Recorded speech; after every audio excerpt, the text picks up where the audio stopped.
Dalam pengakuan aku dari Syekh Siti Jenar, bukan sekedar kata, tetapi perjalanan memahami jati diri. Dalam ajaran spiritual Jawa, aku dimaknai sebagai kesadaran terdalam yang menyatu dengan kehendak ilahi. Bukan tentang kesombongan, melainkan mengenal asal dan tujuan hidup. Saat manusia memahami dirinya, ia belajar rendah hati, menjaga sikap, dan melihat kehidupan dengan kebijaksanaan. Makna ini mengajarkan bahwa mengenal diri adalah pintu menuju ketenangan batin. Dari sanalah tumbuh rasa syukur, kesadaran hidup, dan kekuatan spiritual yang menuntun langkah menuju kehidupan yang lebih bermakna.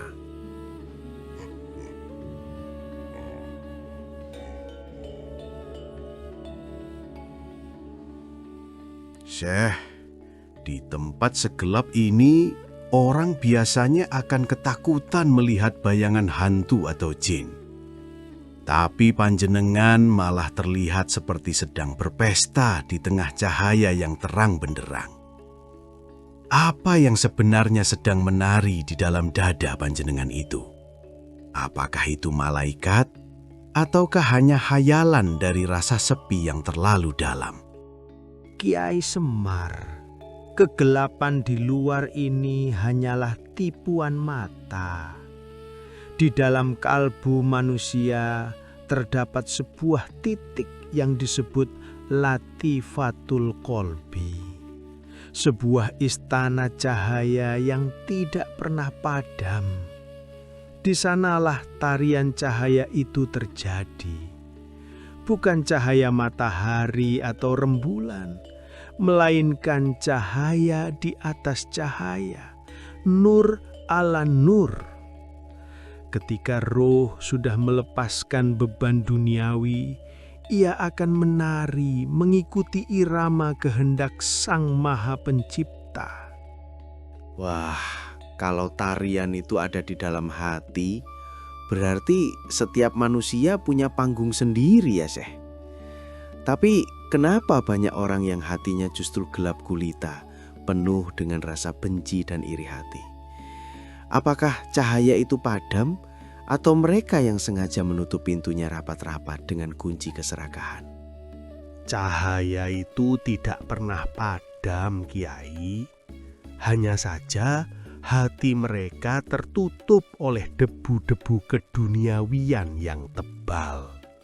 Mereka terlalu sibuk mencari cahaya di luar, mencari pengakuan, dan mencari pembenaran. Padahal Gusti iku manggon ana ing telenging ati. Jika engkau mampu menyapu debu itu dengan zikir yang tak terputus, maka engkau akan melihat bahwa dirimu sendiri adalah cahaya itu. Lerese, saya sering bilang ke anak-anak saya, si Gareng dan Petro, kalau mencari kebahagiaan itu jangan jauh-jauh ke pasar, tapi cari di dalam rasa syukur. Tapi tarian cahaya yang panjenengan maksud sepertinya lebih dari sekadar syukur. Itu seperti kehilangan kendali atas diri sendiri dan membiarkan sesuatu yang lain yang menggerakkan tubuh kita. Leres mboten? Bener, Kiai, itulah yang kusebut sebagai jadab. Ketika cahaya itu meledak di dalam kalbu, maka aku yang kecil ini hancur lebur. Tidak ada lagi keinginan, tidak ada lagi ketakutan.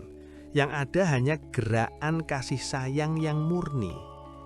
Di titik itulah manusia tidak lagi menjadi budak nasib, melainkan menjadi saksi atas keagungannya. Manunggal iku dudu ateges wujud dadi siji, nanin rasane wis ora kena dipisahake. Tapi Syekh, tarian di dalam gua ini sangat berbeda dengan tarian di panggung pasar malam. Di sini sunyi, tidak ada yang tepuk tangan. Apakah panjenengan tidak merasa kesepian menjadi satu-satunya orang yang melihat cahaya itu, sementara dunia di luar sana masih sibuk dengan kegelapannya sendiri? Kesepian hanyalah milik mereka yang merasa terpisah, Kiai. Bagiku, seluruh alam semesta ini ikut menari bersamaku. Angin yang berdesir, air yang menetes, bahkan detak jantungmu itu adalah bagian dari tarian yang sama.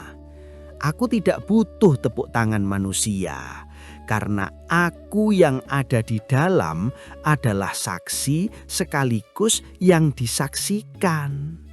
Urip iku mung sadermo nglakoni kersane Kang Maha Kuwasa. Nggih, Syekh. Menarilah terus sampai lelahmu hilang, sampai hanya tersisa sang penari itu sendiri. Saya akan di sini, menjaga agar api kecil di luar gua ini tetap menyala bagi mereka yang masih butuh penerang jalan untuk pulang ke rumah. Syekh, kulo perhatikan cermin ini aneh. Biasanya kalau saya berdiri di depannya, saya melihat wajah saya yang jelek dan lucu ini. Tapi di sini seolah-olah bayangan saya hilang ditelan kegelapan. Apakah cermin ini rusak? Atau memang mata saya yang sudah rabun karena usia? Cermin itu tidak rusak, Kiai. Ia hanya menunjukkan kebenaran yang jujur. Kebanyakan orang menggunakan cermin untuk memuja kecantikan raga, mematut diri agar terlihat terhormat di mata manusia. Padahal cermin sejati adalah ruang kosong. Jika panjenengan masih melihat semar di sana, berarti panjenengan masih terhalang oleh hijab diri sendiri. Jagat iki sejatine mung dadi pengilon. Dunia ini hanyalah cermin bagi Sang Maha Wujud.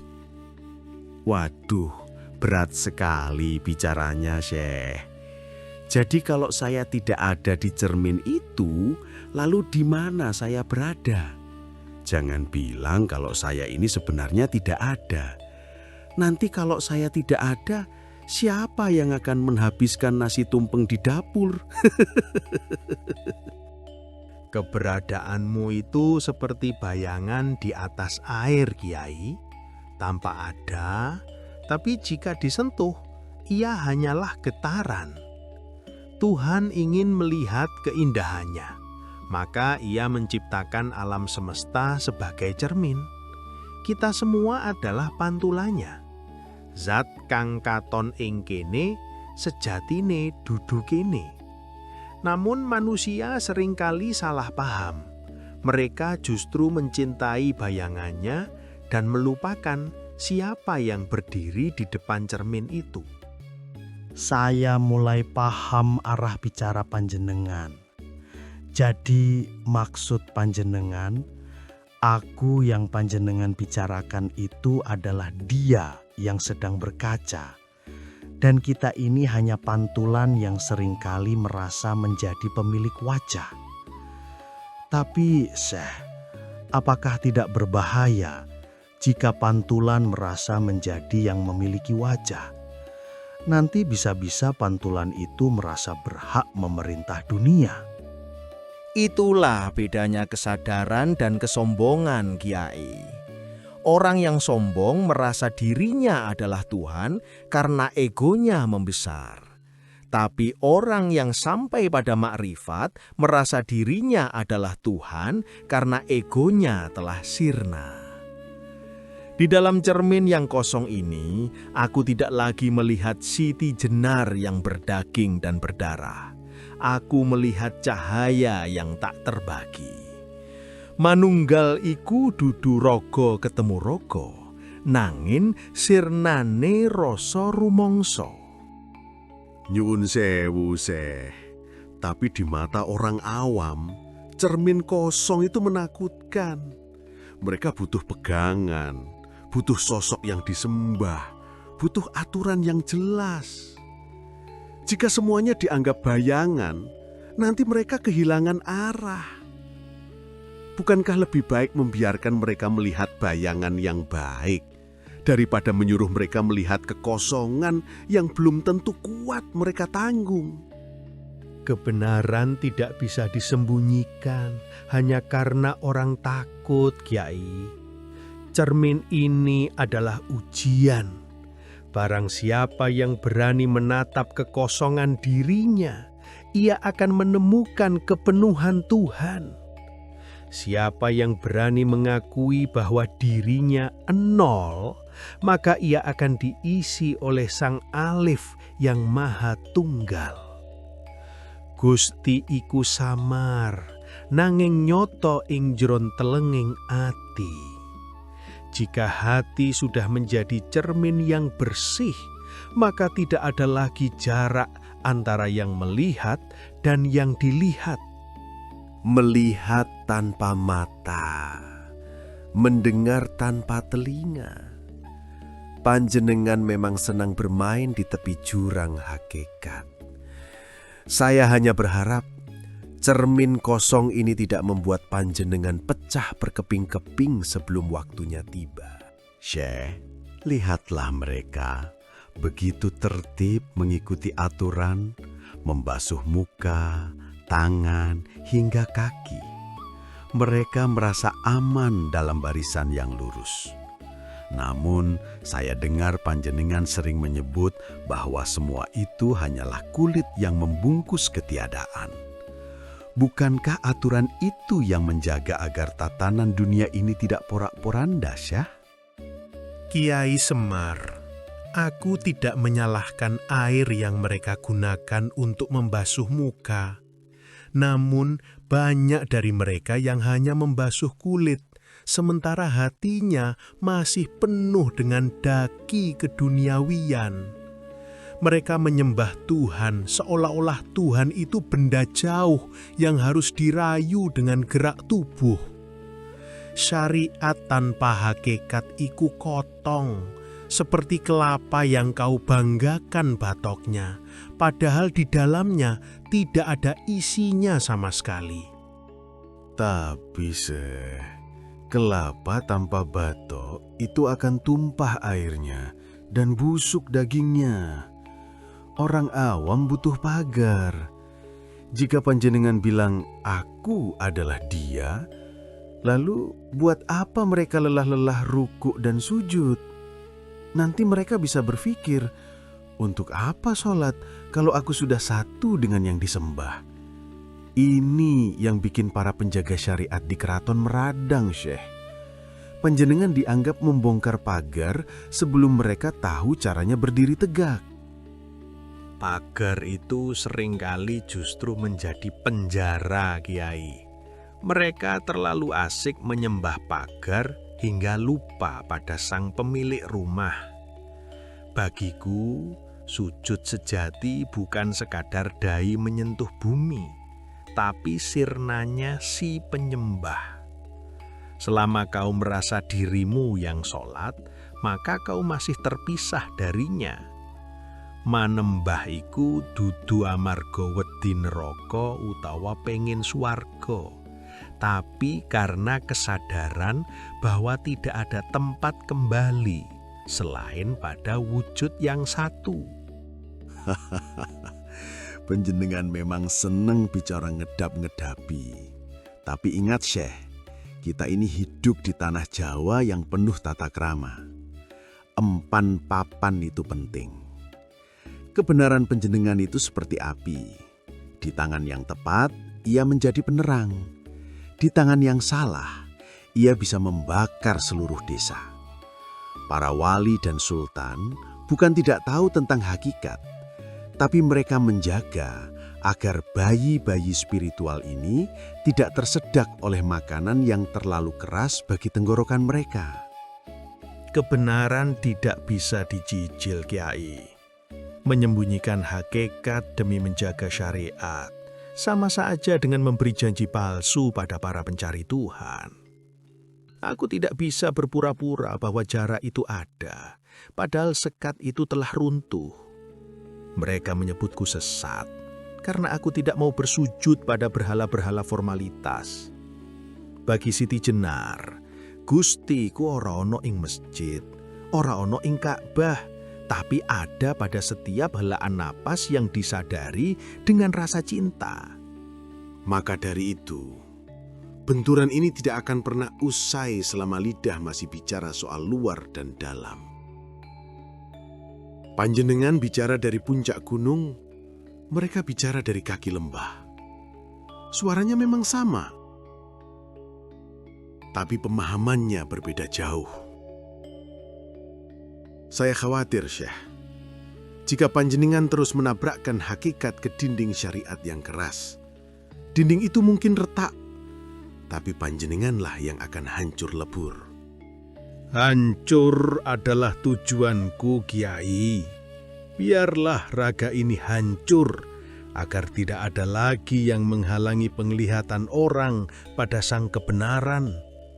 Kematian Siti Jenar hanyalah cara agar aku yang sejati bisa bicara lebih lantang tanpa perlu lagi menggunakan suara manusia. Syariat biarlah menjadi jalannya para penempuh, tapi biarkan hakikat menjadi tujuannya para pecinta. Ing pungkasan kabeh bakal bali dadi siji. Nggih, Syekh. Semoga saja saat aku itu bertemu dengan dia, tidak ada lagi amarah yang tertinggal. Hanya ada kedamaian yang melampaui segala aturan manusia. Syekh, di tempat segelap ini, orang biasanya akan ketakutan melihat bayangan hantu atau jin. Tapi panjenengan malah terlihat seperti sedang berpesta di tengah cahaya yang terang benderang. Apa yang sebenarnya sedang menari di dalam dada panjenengan itu? Apakah itu malaikat? Ataukah hanya hayalan dari rasa sepi yang terlalu dalam? Kiai Semar, kegelapan di luar ini hanyalah tipuan mata. Di dalam kalbu manusia terdapat sebuah titik yang disebut Latifatul Qalbi. Sebuah istana cahaya yang tidak pernah padam. Di sanalah tarian cahaya itu terjadi. Bukan cahaya matahari atau rembulan, melainkan cahaya di atas cahaya, nur ala nur. Ketika roh sudah melepaskan beban duniawi, ia akan menari mengikuti irama kehendak Sang Maha Pencipta. Wah, kalau tarian itu ada di dalam hati, berarti setiap manusia punya panggung sendiri ya, Syekh. Tapi kenapa banyak orang yang hatinya justru gelap gulita, penuh dengan rasa benci dan iri hati? Apakah cahaya itu padam atau mereka yang sengaja menutup pintunya rapat-rapat dengan kunci keserakahan? Cahaya itu tidak pernah padam, Kiai. Hanya saja hati mereka tertutup oleh debu-debu keduniawian yang tebal. Mereka terlalu sibuk mencari cahaya di luar, mencari pengakuan, dan mencari pembenaran. Padahal Gusti iku manggon ana ing telenging ati. Jika engkau mampu menyapu debu itu dengan zikir yang tak terputus, maka engkau akan melihat bahwa dirimu sendiri adalah cahaya itu.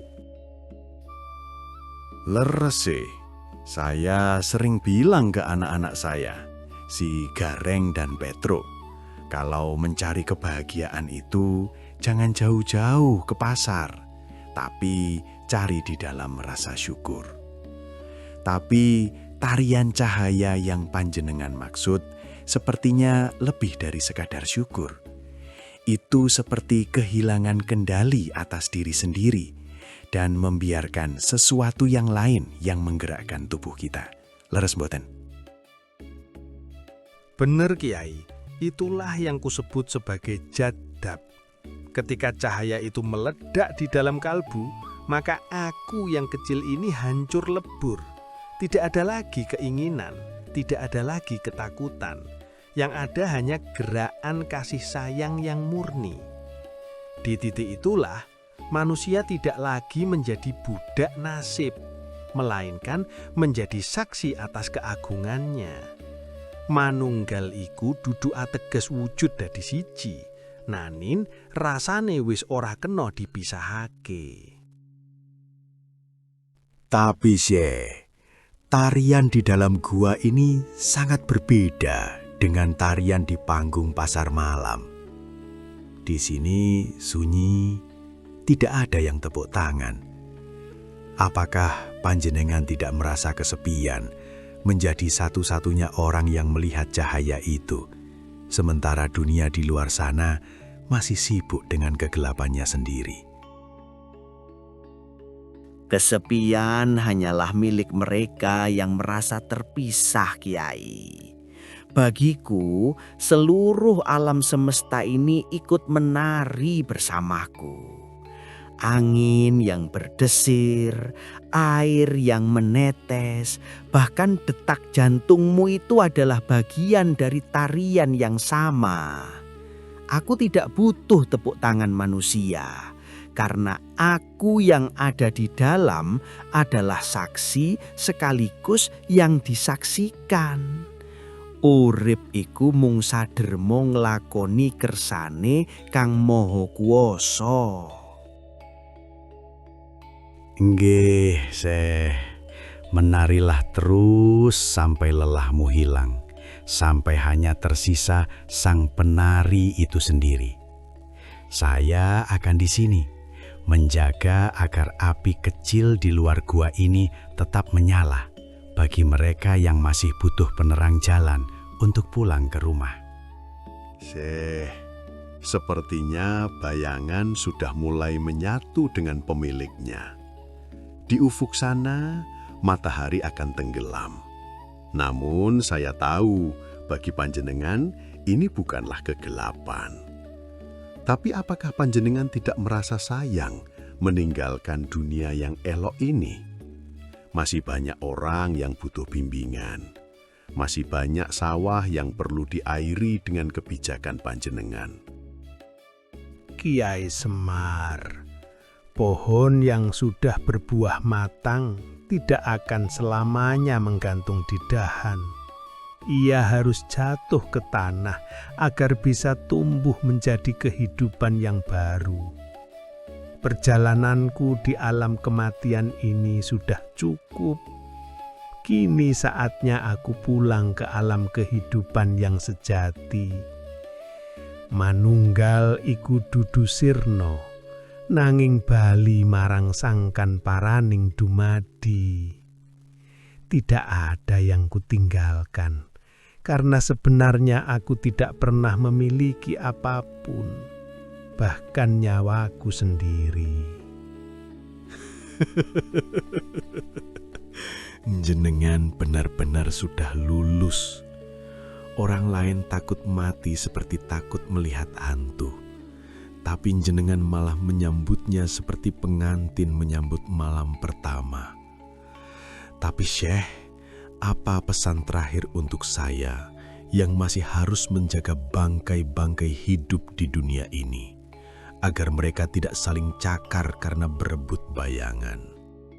Katakan pada mereka, Kiai, bahwa Tuhan itu tidak jauh.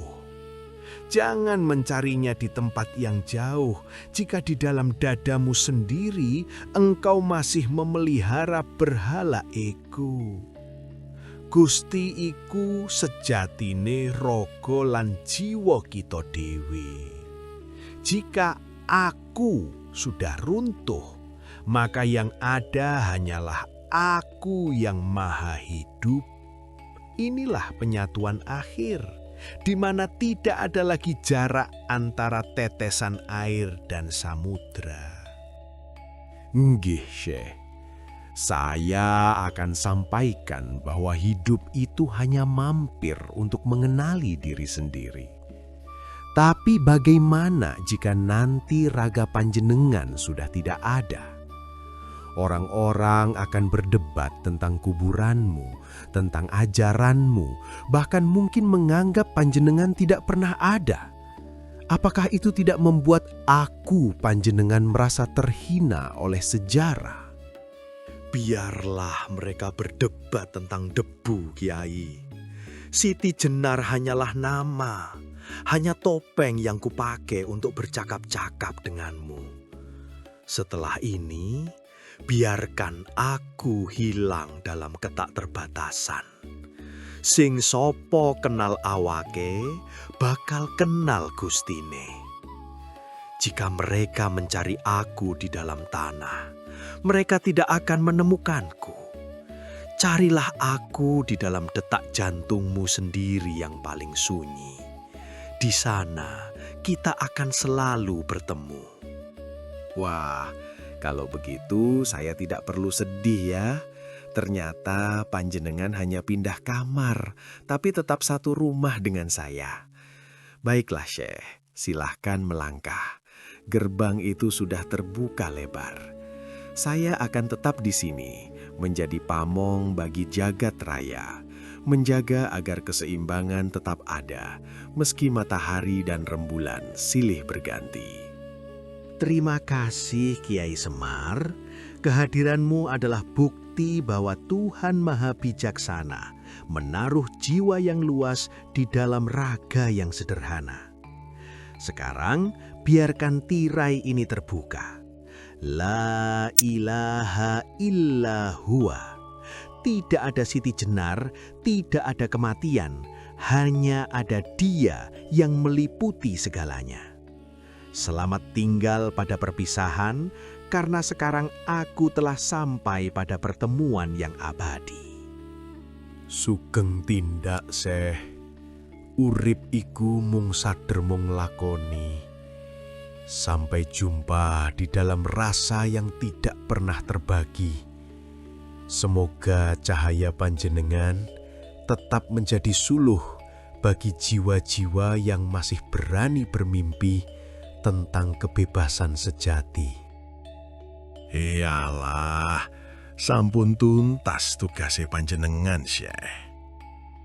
Panjenengan milih dalan miber terbang menyongsong cahya. Ning kula tasih kedah mapak ing bumi. Memang bener, nggayuh langit kuwi perlu, nanging aja lali yen sikil isih ngidak lebu. Gusti pancen aneh sejatinya urip iki. Sing siji goleki Gusti kanthi cara ninggalke ragane, sing liyane goleki Gusti kanthi cara ngurusi sawah lan anake. Nanging kabeh kuwi lakon. Ora ana sing bener, ora ana sing luput, kabeh mung nunggu wektu bakale mulih menyang asale. Semar tersenyum, sebuah senyum yang menyimpan rahasia beribu tahun. Ia bangkit, menepuk-nepuk debu di celananya, dan mulai melangkah turun dengan gaya jalannya yang khas. Megal megol namun mantap. Ya wis, muga-muga menungso ora mung pinter ngomongke akune Gusti, tapi lali karo akune dhewe sing isih seneng nesu lan meri. Sing penting saiki urip kuwi kudu dadi urup. Dadi pepadang senajan mung sak uprit, dadi sego senajan mung sak kepel. Sugeng dalu ing alam padang, Syekh. Kula tak bali dadi Semar sing biasanipun, sing guyu nalika susah lan sing waspada nalika seneng. Urip kuwi mung mampir ngombe, nanging aja lali ombene kudu sing resik supaya ora dadi penyakit. Syekh, sepertinya bayangan sudah mulai menyatu dengan pemiliknya. Di ufuk sana, matahari akan tenggelam. Namun saya tahu bagi panjenengan ini bukanlah kegelapan. Tapi apakah panjenengan tidak merasa sayang meninggalkan dunia yang elok ini? Masih banyak orang yang butuh bimbingan. Masih banyak sawah yang perlu diairi dengan kebijakan panjenengan. Kiai Semar, pohon yang sudah berbuah matang tidak akan selamanya menggantung di dahan. Ia harus jatuh ke tanah agar bisa tumbuh menjadi kehidupan yang baru. Perjalananku di alam kematian ini sudah cukup. Kini saatnya aku pulang ke alam kehidupan yang sejati. Manunggal iku dudu sirna, nanging bali marang sangkan paraning dumadi. Tidak ada yang kutinggalkan, karena sebenarnya aku tidak pernah memiliki apapun, bahkan nyawaku sendiri. Jenengan benar-benar sudah lulus. Orang lain takut mati seperti takut melihat hantu. Tapi jenengan malah menyambutnya seperti pengantin menyambut malam pertama. Tapi Syekh, apa pesan terakhir untuk saya yang masih harus menjaga bangkai-bangkai hidup di dunia ini, agar mereka tidak saling cakar karena berebut bayangan? Katakan pada mereka, Kiai, bahwa Tuhan itu tidak jauh. Jangan mencarinya di tempat yang jauh jika di dalam dadamu sendiri engkau masih memelihara berhala ego. Gusti iku sejatine raga lan jiwa kita dhewe. Jika aku sudah runtuh, maka yang ada hanyalah Aku yang Maha Hidup. Inilah penyatuan akhir, di mana tidak ada lagi jarak antara tetesan air dan samudra. Nggih, Syekh. Saya akan sampaikan bahwa hidup itu hanya mampir untuk mengenali diri sendiri. Tapi bagaimana jika nanti raga panjenengan sudah tidak ada? Orang-orang akan berdebat tentang kuburanmu, tentang ajaranmu, bahkan mungkin menganggap panjenengan tidak pernah ada. Apakah itu tidak membuat aku panjenengan merasa terhina oleh sejarah?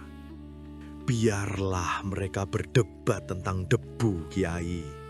Siti Jenar hanyalah nama, hanya topeng yang kupakai untuk bercakap-cakap denganmu. Setelah ini, biarkan aku hilang dalam ketakterbatasan. Sing sopo kenal awake, bakal kenal gustine. Jika mereka mencari aku di dalam tanah, mereka tidak akan menemukanku. Carilah aku di dalam detak jantungmu sendiri yang paling sunyi. Di sana kita akan selalu bertemu. Wah, kalau begitu saya tidak perlu sedih ya. Ternyata panjenengan hanya pindah kamar, tapi tetap satu rumah dengan saya. Baiklah Syekh, silahkan melangkah. Gerbang itu sudah terbuka lebar. Saya akan tetap di sini, menjadi pamong bagi jagat raya, menjaga agar keseimbangan tetap ada, meski matahari dan rembulan silih berganti. Terima kasih Kiai Semar. Kehadiranmu adalah bukti bahwa Tuhan Maha Bijaksana menaruh jiwa yang luas di dalam raga yang sederhana. Sekarang biarkan tirai ini terbuka. La ilaha illa huwa. Tidak ada Siti Jenar, tidak ada kematian, hanya ada Dia yang meliputi segalanya. Selamat tinggal pada perpisahan, karena sekarang aku telah sampai pada pertemuan yang abadi. Sugeng tindak, Syekh. Urip iku mung sader mung lakoni. Sampai jumpa di dalam rasa yang tidak pernah terbagi. Semoga cahaya panjenengan tetap menjadi suluh bagi jiwa-jiwa yang masih berani bermimpi tentang kebebasan sejati. Jangan mencariku di nisan kayu atau tumpukan tanah, karena aku tidak ada di sana. Aku pamit undur diri dari pandangan mata, namun aku tetap ada dalam tiap helaan napasmu, dalam detak jantungmu, dan dalam cahaya yang menari di telenging atimu. Sejatine aku ora lunga, nanging mung bali dadi siji.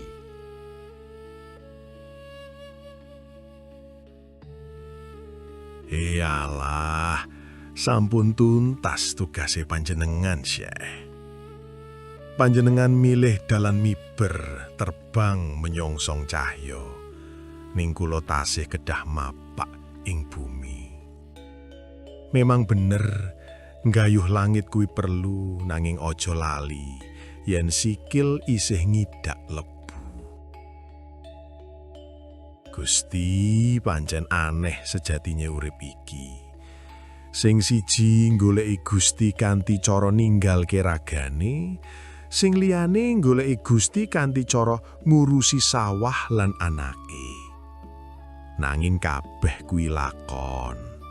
Ora ana sing bener, ora ana sing luput, kabeh mung nunggu wektu bakale mulih menyang asale. Semar tersenyum, sebuah senyum yang menyimpan rahasia beribu tahun.